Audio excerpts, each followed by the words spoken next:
എല്ലാവർക്കും നമസ്കാരം. ഞാൻ ബ്രൈറ്റ്. ഈ കേരളം ഓൺലൈൻ സർവീസിലേക്ക് സ്വാഗതം. സ്ത്രീ സുരക്ഷാ പദ്ധതിയിലേക്ക് അപേക്ഷിച്ചവരിൽ എല്ലാവർക്കും ലഭിക്കുമോ, അതല്ലെങ്കിൽ ഇനി ആർക്കൊക്കെ ലഭിക്കും, എന്നത്തേക്ക് രണ്ടാം ഗഡു ലഭിക്കും തുടങ്ങിയ കാര്യങ്ങളാണ് ഇന്നത്തെ വീഡിയോയിൽ നോക്കുന്നത്.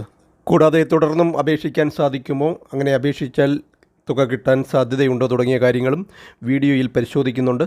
സ്ത്രീ സുരക്ഷയുമായി ബന്ധപ്പെട്ട വീഡിയോകളൊക്കെ സ്ത്രീ സുരക്ഷ എന്നൊരു പ്ലേലിസ്റ്റിൽ ക്രമീകരിച്ചിട്ടുണ്ട്. ആദ്യമായി പറയേണ്ടുന്നത്, ഒന്നാം ഗഡു ലഭിച്ചവർക്കെല്ലാം രണ്ടാം ഗഡു ഉറപ്പായിട്ടും ലഭിക്കും.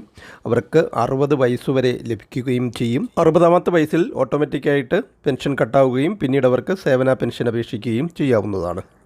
തുടർന്നും അപേക്ഷിക്കാൻ കഴിയുമോ എന്നുള്ളതിന് ഉത്തരം തുടർന്നും അപേക്ഷിക്കാൻ സാധിക്കും. എങ്ങനെ അപേക്ഷിക്കാമെന്നുള്ളതിൻ്റെ വീഡിയോ ചാനലിൽ ലഭ്യമാണ്. ഇപ്പോഴും അപേക്ഷിക്കാവുന്നതാണ്. 17,59,000 ശിഷ്ടം അപേക്ഷകൾ മാത്രമേ വന്നിട്ടുള്ളൂ. എന്നാൽ പദ്ധതിയുടെ പ്രഖ്യാപിത ലക്ഷ്യം 31.34 ലക്ഷം പേർക്ക് പെൻഷൻ പ്രതിമാസം 1000 രൂപ പെൻഷൻ നൽകും എന്നുള്ളതാണ്. മറ്റൊരു വിഭാഗമുള്ളത് പെൻഷൻ അപ്രൂവലായി കിടക്കുകയാണ്, പക്ഷേ തുക ലഭിക്കുന്നില്ല. അങ്ങനെയുള്ളവർക്കും ഉറപ്പായി പെൻഷൻ ലഭിക്കും എന്നാണ് അറിയുന്നത്. കാരണം 10,11,042 അപേക്ഷകർക്കാണ് ഇതിനോടകം പെൻഷൻ അനുവദിച്ചിട്ടുള്ളത്. എന്നാൽ പദ്ധതിയുടെ പ്രഖ്യാപിത ലക്ഷ്യം 31,31.34 ലക്ഷം പേർക്ക് കൊടുക്കും എന്നുള്ളതാണ്. അതുകൊണ്ട് അപേക്ഷിച്ച് അപ്രൂവലായവർക്കൊക്കെ കാത്തിരിക്കാം. ഇവിടെ ഫണ്ടിൻ്റെ അപര്യാപ്തതയാകാം തുക വിതരണം ചെയ്യുന്നതിന് താമസം നേരിടാൻ കാരണം.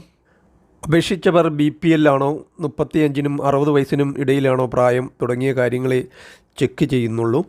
അല്ലാതെ മറ്റ് മാനദണ്ഡങ്ങൾ, ഇപ്പോൾ വീടിൻ്റെ സ്ക്വയർ ഫീറ്റ് സംബന്ധമായ കാര്യങ്ങൾ, വീടിൻ്റെ വലിപ്പം, അതേപോലെ തന്നെ വീട്ടിലാരെങ്കിലും സർക്കാർ ഉദ്യോഗസ്ഥരുണ്ടോ, ഗൾഫ് നാടുകളിലുണ്ടോ തുടങ്ങിയ മാനദണ്ഡങ്ങളൊന്നും പരിഗണിക്കുന്നില്ല. കൂടാതെ അപേക്ഷ നൽകിയ ഡേറ്റ് ഇവിടെ വളരെ പ്രധാനപ്പെട്ട ഒരു ഘടകമാണ്. ആദ്യം അപേക്ഷിച്ച് അപ്രൂവലായവർക്കാണ് ഇപ്പോൾ തുക പെൻഷൻ കിട്ടിയിരിക്കുന്നത്. പെൻഷൻ സ്റ്റാറ്റസ് ആണ് ഇവിടെ കാണിച്ചിരിക്കുന്നത്. ഡിജിറ്റൽ ഇ-സൈൻ രേഖപ്പെടുത്തിയ ഡേറ്റ് ഇവിടെ കൊടുത്തിരിക്കുന്ന കാണാം. നമുക്കറിയാം ഫെബ്രുവരി 12-ാം തീയതിയാണ് ഇത് ഉദ്ഘാടനം ചെയ്തത്. അതിനു മുൻപ് അപ്രൂവലായവർക്കാണ് ഇതുവരെ തുക ലഭിച്ചിരിക്കുന്നത്. ഫെബ്രുവരി അവസാനവും അതേപോലെ തന്നെ ഇക്കഴിഞ്ഞ ദിവസങ്ങളിലുമായിട്ടൊക്കെ പുതിയതായിട്ട് അപ്രൂവൽ കൊടുക്കുന്നുമുണ്ട്. പെൻഷൻ ലഭിച്ചവർക്ക് DBT വിതരണത്തിൻ്റെ സ്റ്റാറ്റസ് ഇതുപോലെ അറിയാൻ സാധിക്കും. അവസാനം കൊടുത്തിരിക്കുന്ന കാണാം. ഇവിടെ ഇപ്പോൾ ഫെബ്രുവരി മാസത്തെയാണ് കാണിച്ചിരിക്കുന്നത്. തുടർന്ന് മാർച്ച് മാസത്തെ വരികയാണെങ്കിൽ തുടർന്ന് താഴോട്ട് അത് ലിസ്റ്റ് ചെയ്ത് വരുമെന്നാണ് മനസ്സിലാക്കുന്നത്. അതല്ലെങ്കിൽ ഇതിന് പകരം മാർച്ച് മാസത്തത് കാണിക്കാനുമാണ് സാധ്യത. പെൻഷൻ വന്നു തുടങ്ങിയവർക്ക് മാത്രമേ ഈ DBT വിതരണത്തിൻ്റെ ഡീറ്റെയിൽസ് കാണുവാൻ സാധിക്കൂ. അല്ലാത്തവർക്ക് ഇങ്ങനെയൊരു ഭാഗം ഉണ്ടാകില്ല.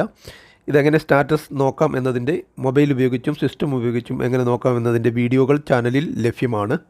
ഇനി തുക എന്നത്തേക്ക് ലഭിക്കും എന്നതിനെ സംബന്ധിച്ച് നമുക്ക് മാർച്ച് 15 അടുത്ത നിയമസഭാ തിരഞ്ഞെടുപ്പ് സംബന്ധിച്ച ഡേറ്റ് അനൗൺസ് ചെയ്യുമെന്നാണ് അറിയാൻ സാധിക്കുന്നത്. ഏപ്രിൽ 3-ാം വാരത്തോടുകൂടി തിരഞ്ഞെടുപ്പ് നടക്കും എന്നുമാണ് അറിയാൻ സാധിക്കുന്നത്. അതുകൊണ്ട് മാർച്ച് 15-ന് മുമ്പ് രണ്ടാം ഗഡു വിതരണം ചെയ്യാനാണ് സാധ്യത. തിരഞ്ഞെടുപ്പ് പെരുമാറ്റച്ചട്ടം നിലവിൽ വന്നാലും നിലവിൽ അപ്രൂവായി കിടക്കുന്ന അപേക്ഷകർക്ക് അത് ബാധകമാകില്ലെന്നാണ് മനസ്സിലാക്കുന്നത്. മറ്റൊരു വീഡിയോയുമായി വീണ്ടും കാണാം. ഇതോടെ ഈ ഒരു വീഡിയോ ഇവിടെ പൂർണ്ണമാവുകയാണ്. Thank you for watching video.